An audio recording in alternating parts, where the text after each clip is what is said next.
I'm with you there in that it's not that big of a deal. Nah. But you do notice when the guy isn't the guy. So I guess that is a nice little green flag for CJ Stroud. Players care about being named captains, though. Like, Laramie has told me a bunch of times that he wanted to be a captain. Like, that meant a lot to him. Oh, that's interesting because, okay, so look, I don't know what's going on in Laramie Tunsil's head. I just know what the Texans fan base was complaining about a lot. I would say specifically going into last year, it was a wondering whether or not Laramie Tunsil was really in it with this team. And I was always like, okay, I mean, he was on a bad team. I think a lot of people were kind of burnt out by the last 2 years. That is, and obviously he just signed that long-term extension. Is that something that you ever sensed your first couple of years covering the team? That he wanted to be here long term, or that he maybe wanted to be on a contender or something like that. Oh, I mean, yeah. I mean, every player wants to be on a contender. Like, he even said, like, he wants to win the Super Bowl. He said it on the pivot. He wants to eventually win the Super Bowl. I think most players, like, the first part of the career, they want to produce and get the bag, right? Then the second part of the career is, I still want to get the bag, but I want to start winning. And then that last stage is when they care way more about winning. Like, I mean, if you're an athlete, in all honesty, like, the number one goal should be to get paid. Like, winning is cool, but, like, in reality, you can't pay bills with a Super Bowl ring. No. Like, you can't pay bills with that. So, like, the number one goal should always be paid. And that usually is the number one goal for most guys. Produce early, get paid, and then we can worry about the winning later on. And I completely, understand that because, like, how often do you remember the guy that's the 53rd man on the Super Bowl contender? Like, I can't tell you who's the 53rd guy on the Kansas City Chiefs, Even though they say, if you win the Super Bowl, you become immortal. That's for, like, the best of the best guys. Like, Mahomes is immortal. Andy Reid is immortal. Travis Kelce, immortal. Chris Jones. But, like, the backup safety, I can't tell you who it was. Maybe they should start doing what they do with the Stanley Cup. In the Stanley Cup in hockey, every player who wins the Stanley Cup, his name gets etched into the Stanley Cup. So maybe every single Super Bowl trophy. We wouldn't remember. But it's slightly more immortal because it's put in a piece of metal. Slightly more. Technically, you're on a roster that won a Super Bowl, so I can still find you online if I really want to. But again, like, players, they care more about getting paid first. So, but back to the original point, though, I think Laramie, obviously, he wants to win, he wants to contend, but I mean, he's not gonna pass up getting a bag. No doubt. He's gotten paid twice too. Right. He's gotten the bag twice. Now, definitely, you would want to focus on winning a championship. Right. It's always like you always peep it like it's towards the latter half of their career when they're like about to be 30 or past 30. But even then, like, D-Hop could have went to the Bills or the Chiefs, but, like, they weren't paying him what he wanted. So he went to the Tennessee Titans, who I think will still be good. I think they'll win the AFC South. I'm on record saying that. You're feeling that. Like, he still wasn't going to pass up tens of, like, $5 to $6 million. That's a lot of money. I know people make it seem like $5 million isn't that big of a guy. That's a lot of money to pass up. For me, a talk show host, DJ, actually, that isn't that much. I remember, like, me and my friends in that, that chat where, I told you about last time I was on. Crazy takes. The crazy takes. We were talking about, like, Dalvin Cook choosing between the New York Jets or the Miami Dolphins. And when you do all the taxes based off what the Miami offered and what New York offered, I think it was like a $1.5 or $2 million gap after taxes. And I'm like, hey, man, that's a lot of money. Yeah, it is a lot of money. Yeah. Also, it's New Jersey versus Miami. Right, but still, like, a $2 million after taxes for Dalvin to go to the Jets is still a big, big, big gap. I got you on that. Yeah. I'm just thinking, like, you're crazy to pick New Jersey over Miami. Yeah, but we're Florida guys. We are Florida guys. Yeah, we are Florida absolutely. men. Hey, I'm with you. Yeah, but that's still $2 million. Yeah. Like I remember you gotta live in Hoboken or something like that. And that's still $2 million. I remember driving yesterday thinking, man, the gap like $1 million and $2 million, that's really a big gap. That's like a gigantic. Like, I would think about, like, dang, like, imagine the amount of extra stuff you can do with $2 million versus $1 million. I think Astros outfielder Kyle Tucker has been thinking about that because they basically stiffed a $2.5 million in arbitration on him this offseason. But that's baseball. We'll bring it back. We'll bring it back. But to your point, it's the same thing. It's the same baseball thing. A sport? No, I'm playing. That was what DJ said it. Many people think I believe it. My first ever sport I played was baseball. Really? Yes, but I was the stereotypical black guy as a kid. Outfielder? I couldn't hit, but I could steal bases. Okay. That's hilarious. Okay, so something else to note, big deal or no big deal, because we are in the dead week. We just want to get the first game on us. I don't know if you paid attention to Ohio State week 1. I saw some people making a big deal about this, but did you notice, DJ, that Ohio State had a tough time moving the football against Indiana? They were 14th in passing yards game in 2022, 65th week 1, 9.5 yards per pass in 22, which I believe was second or third, 6.6 yards per pass week 1. Again, one game, one sample size, but maybe this is the Ohio State quarterback that Ohio State can't make it work without, said some Texans fans online and not me. Lord. Oh, Lord. I mean, it's just one game. Like, what? It's one game. Like, Ohio State, they'll eventually figure it out. But this was the Ohio State quarterback, DJ. Come on, work with us now. Come on, let's pump those tires up. Put some gasoline on that fire. I can't get there. I can't get there because like there's no like that. There's no correlation between that and how good CJ is gonna. We knew CJ was great at Ohio State. Like it's hard to replace that, but like they'll be fine. Okay. Yeah. All right. Fine. Well, listen, I'm just digging through the internet for some crap content, bro. I get that. Like I understand digging. I understand. Do you want some more? Do you want some more manure shoveled on the desk? Yeah. Okay. Well, what's your next dish of manure? Hey, DJ Tank Dell, he changed his number from 7 from 13 to number 3. So that does that mean Mike Evans is coming to the Texans? That discussion is so. It's like it makes no sense. I love it though. It's so. I when I scroll on Twitter and I see people discussing like Mike Evans coming to the Texans, I'm always like, okay, guys, you think Mike Evans, who had been contending for divisional championships and Super Bowls for the past like 3 seasons, who wants to compete for Super Bowl is going to come to the Texans? Well, who has 11 wins in the last 3 years? But think about it from this perspective. Mike Evans won a Super Bowl his first year with Brady. That's true. More wins than the Texans had the past 3 years. And he also had a long stretch of his career. Yeah, so you think he wants to go back to that? Well, think about it from this perspective. How many situations are better than that of Tampa Bay's this year? And Tampa Bay does have talent. But from a quarterback perspective, I mean, was that not the most depressing quarterback competition? Baker Mayfield, the artist formerly known as Baker Mayfield versus Kyle Trask? Yeah, for sure. But, like, why would he then, like, all right, I want to go to Houston? And, again, like, from a football... He is from Galveston. ...asset standpoint, why would the Texans give up assets when they can just get them in free agency next year? That is the great question. And I don't think that there's any rationalization for it. No.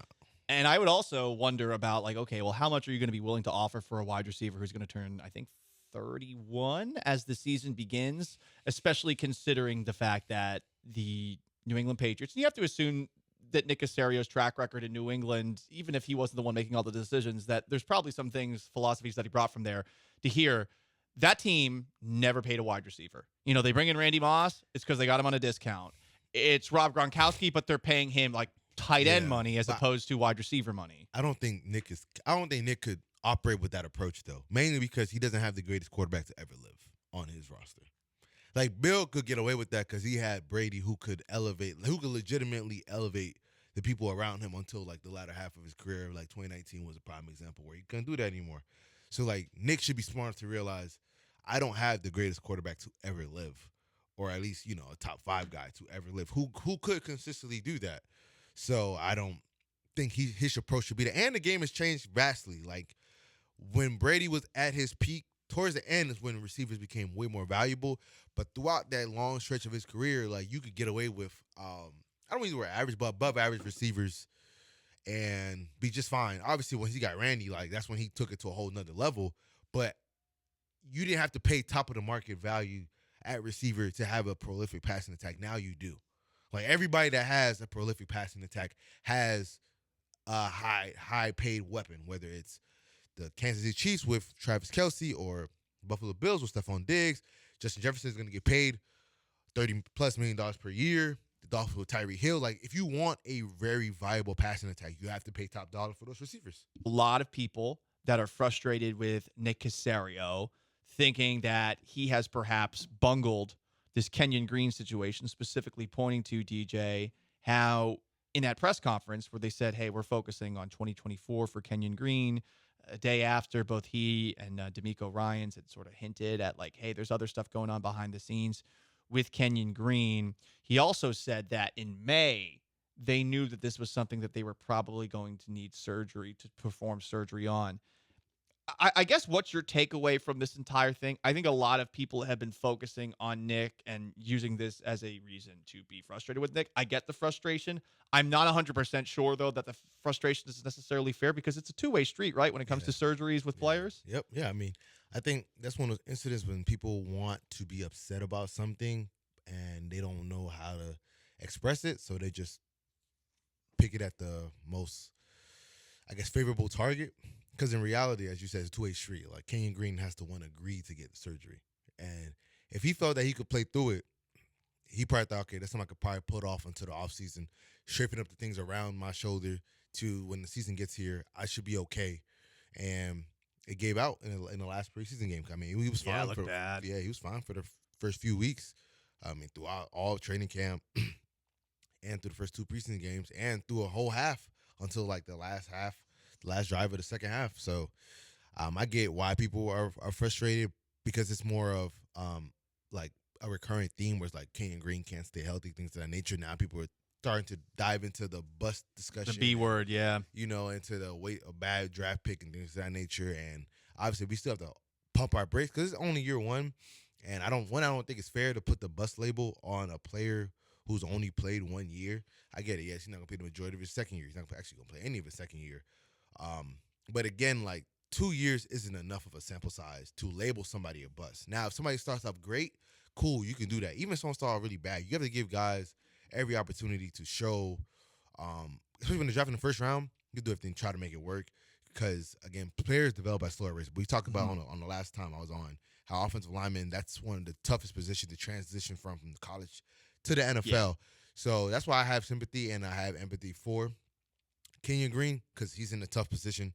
And obviously, he's dealing with stuff outside of football that D'Amico's alluded to, that Nick has alluded to, that, you know, we have to also be sensitive and treat with fairness in regards to Kenyon Green. Right, there's got to be a little empathy here, and I know some people are probably even prying even further. And at this point, you know, I mean that's the way it is. Yeah, and it's unfortunate for him. It just seems like there's a lot of just bad timing and bad luck on his part right now. I hate to throw out the buzzword. I think you got to really like not give a crap if you're going to be labeled that. Like it has to be not a byproduct of injuries or something like that. Injuries happen. It's a violent game.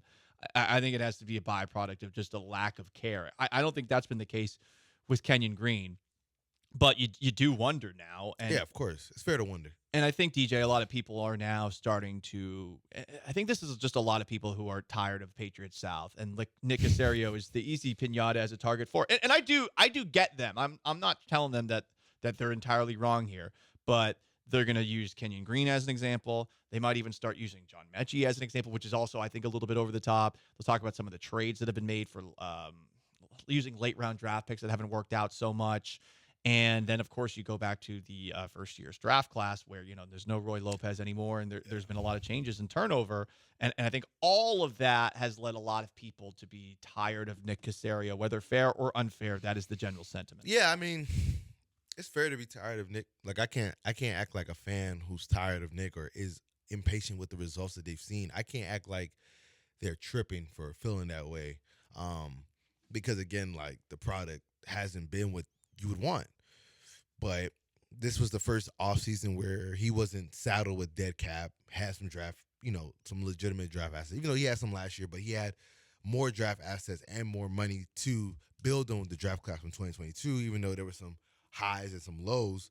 But I think you have to give him a little bit more time because, you know, this is going to be like, I think 2024 is when you can truly demand and have high expectations for the Texans club based off of what he walked into. So going into 2024 is what you're feeling. I think after the year, say this is a disaster. I do think if it's a disaster now, we have to have he's on the chopping block. If it's a disaster. But it has to be like an absolute disaster, I think, for them. Right. With all the instability they've had the last couple of years to pull the trigger on somebody else. What would constitute as a disaster for you? A disaster would probably involve a CJ Stroud injury, with all that money invested in the offensive line, and an absolutely disastrous year.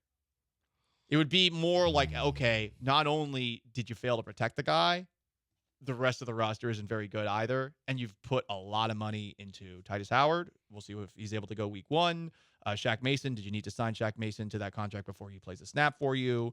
And I mean, Laramie Tunsil, we all know, is the best left tackle, one of the best left tackles in the NFL. But at center and left guard right now, you're like, wow, no one knows, really, truly. Going into week 1 on Sunday, we do have no idea who's going to be suiting up at those two positions against Baltimore. Yeah, that's so fair. it starts there, and but I think it really has to be like 2-win, 3-win season or something like that for Caserio to be out, where it doesn't feel like you've even taken another step forward. Yeah, I think it's all about the vibes of making some progress. Yeah, if he wins 3 or 4 games, then like we have to have a discussion. Yeah. Like, okay, does he have to go? Because like you can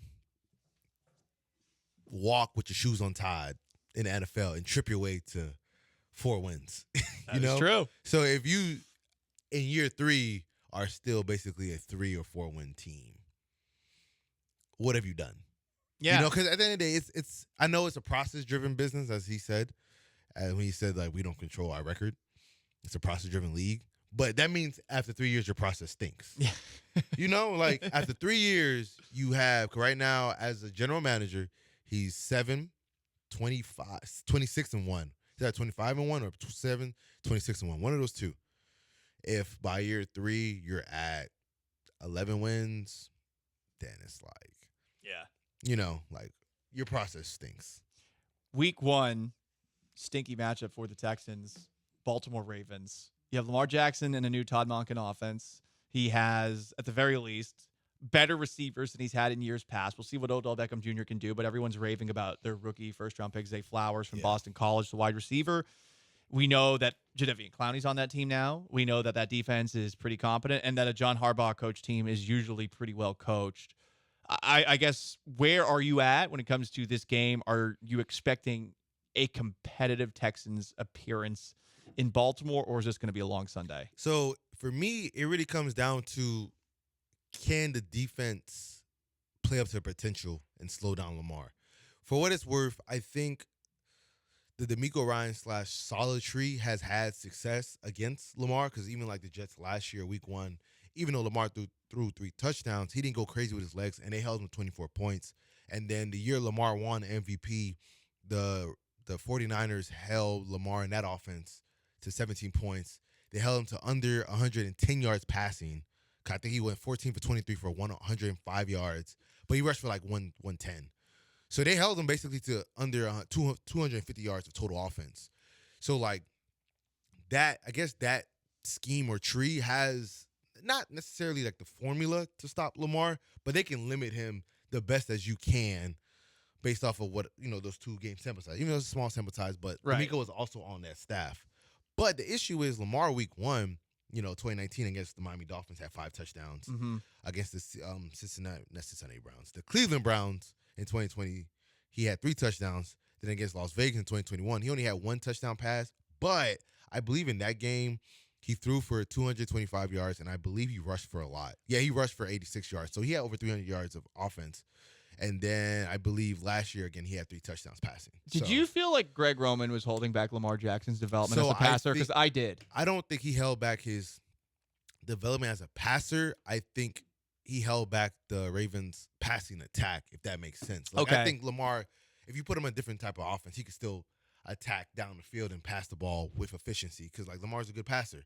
I think just overall, it's weird because when Greg Roman first gets a quarterback that's mobile, those first couple years, Kaepernick, it goes crazy. Yeah, even with insane. Tyrod Taylor, he had a Pro Bowl year with Tyrod Taylor. It's like after that first or second year is where everybody starts to catch up. Exactly, it's like there's no progression, and I think to make a comparison to here in Houston, when Wade Phillips takes over a defense, it was generally the same thing. And when Wade Phillips took over the Texans defense in 2011, oh my God, they turned the page. They were awesome for a couple of years. But then in 2013, all of a sudden, it hit the fan. Right, exactly. So I think that's the only that's my only trepidation. I used to argue about it all the time in my crazy chat. I used to always say it's not the receivers for Lamar, it's the scheme, because the scheme doesn't allow the receivers to develop and put the receivers in position to make plays, to where we can now think that receiving core is a lot better than what we thought. So we had that debate for the entire year. I came out victorious at the end. Could they let Greg Roman go? They won't give me the dub, but I won that argument. You're taking credit. I'm taking credit for that dub. So it really comes down to that week 1. Can that defense limit Lamar and make it a one-possession game in the fourth quarter. Because I already know the offense is going to have its ups and downs. It's it's CJ rookie Stroud's quarterback. first start. You know what I'm saying? Like, you can't – like, if he goes out there for 300 yards, they put up 30 points, great. But if that's the expectation, that's unfair. Yeah. Like, the expectation should be, like, they should have 13 points going into the fourth quarter, too. And then the defense holds the Ravens to, like, 17 or 20 points because they also have a first-year offensive – not first-year offensive coordinator, but the first time they're going to be in that system. So there's going to be some work, moving pieces and things of that nature. So if you can keep it close now, that fourth quarter, we always see it like if the game is close in the fourth quarter, crazier things have happened. Yeah, you know? like you go from having the number 1 overall draft pick to the number 2 overall draft pick. Sometimes. Because, somebody completes a pass on 4th and 20, so. I was happy they won that game. I don't care what anyone says.